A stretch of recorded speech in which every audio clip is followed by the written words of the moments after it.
Seção 4. Do acesso ao trabalho. Artigo 34. É finalidade primordial da política de emprego a inserção da pessoa portadora de deficiência no mercado de trabalho ou sua incorporação ao sistema produtivo mediante regime especial de trabalho protegido. Parágrafo único. Nos casos de deficiência grave ou severa, o cumprimento do disposto no caput deste artigo poderá ser efetivado mediante a contratação das cooperativas sociais de que trata a Lei 9.867. Artigo 35. São modalidades de inserção laboral da pessoa portadora de deficiência. Inciso 1. Colocação competitiva, processo de contratação regular nos termos da legislação trabalhista e previdenciária que independe da adoção de procedimentos especiais para sua concretização, não sendo excluída a possibilidade de utilização de apoios especiais. Inciso 2. Colocação seletiva, processo de contratação regular nos termos da legislação trabalhista e previdenciária que depende da adoção de procedimentos e apoios especiais para sua concretização. Inciso 3. Promoção do trabalho por conta própria, processo de fomento da ação de uma ou mais pessoas mediante trabalho autônomo, cooperativo ou em regime de economia familiar, com vista à emancipação econômica e pessoal. Parágrafo 1º. As entidades beneficentes de assistência social, na forma de lei, poderão intermediar a modalidade de inserção laboral, de que tratam os incisos 2 e 3, nos seguintes casos. Inciso 1. Na contratação para prestação de serviços por entidade pública ou privada da pessoa portadora de deficiência física, mental ou sensorial. Inciso 2. Na comercialização de bens e serviços decorrentes de programas de habilitação profissional de adolescente e adulto portador de deficiência, em oficina protegida de produção ou terapêutica.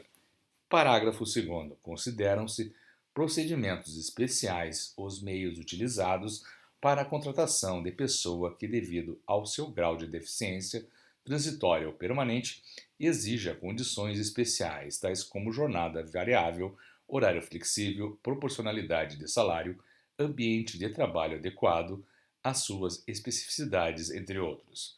Parágrafo 3º. Consideram-se apoios especiais à orientação, à supervisão e às ajudas técnicas, entre outros elementos que auxiliem ou permitam compensar uma ou mais limitações funcionais motoras, sensoriais ou mentais da pessoa portadora de deficiência, de modo a superar as barreiras da mobilidade e da comunicação, possibilitando a plena utilização de suas capacidades em condições de normalidade. Parágrafo 4º. Considera-se oficina protegida de produção a unidade que funciona em relação de dependência com entidade pública ou beneficente de assistência social, que tem por objetivo desenvolver programa de habilitação profissional para adolescente e adulto portador de deficiência, provendo com trabalho remunerado com vista à emancipação econômica e pessoal relativa. Parágrafo 5º. Considera-se oficina protegida terapêutica a unidade que funciona em relação de dependência com entidade pública ou beneficente de assistência social, que tem por objetivo a integração social por meio de atividades de adaptação e capacitação para o trabalho de adolescente e adulto que, devido ao seu grau de deficiência transitória ou permanente, não possa desempenhar atividade laboral no mercado competitivo de trabalho ou em oficina protegida de produção.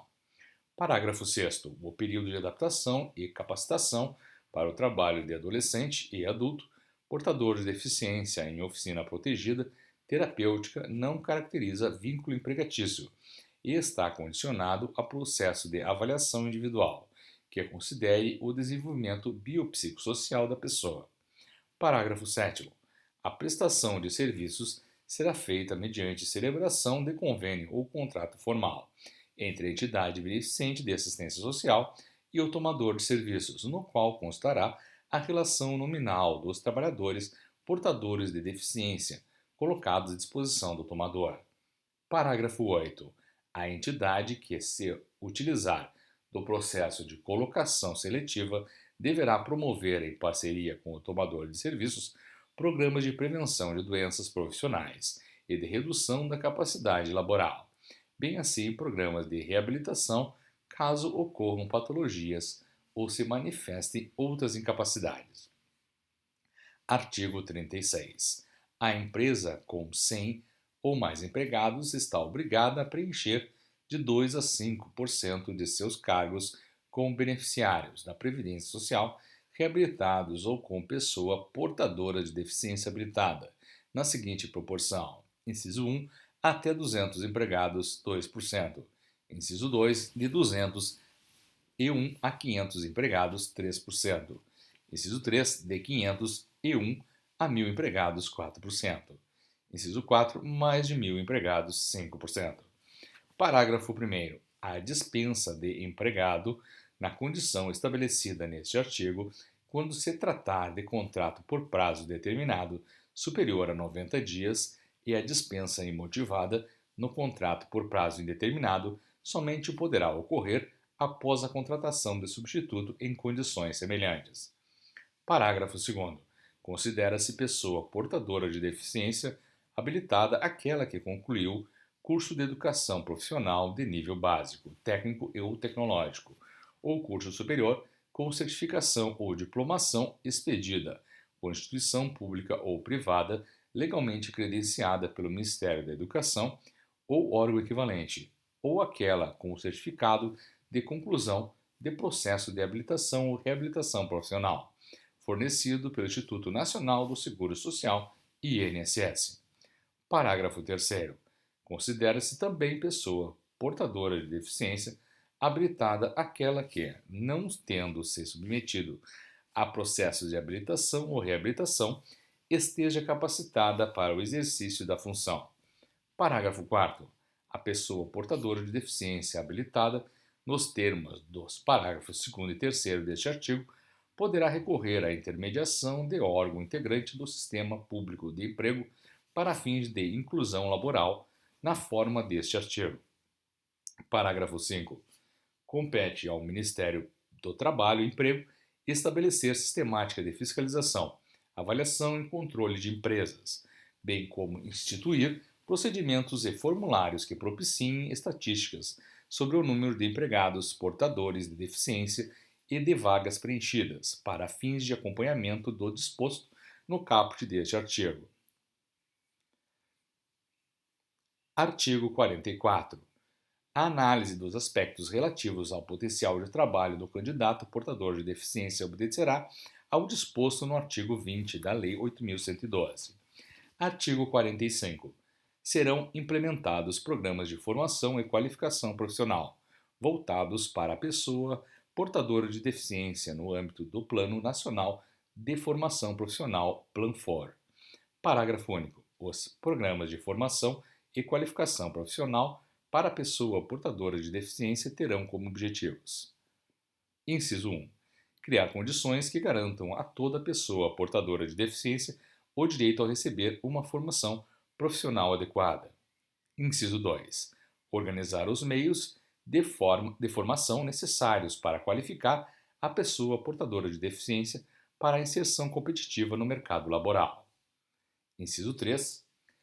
Ampliar a formação e qualificação profissional sob a base de educação geral, para fomentar o desenvolvimento harmônico da pessoa portadora de deficiência, assim como para satisfazer as exigências derivadas do progresso técnico, dos novos métodos de produção e da evolução social e econômica.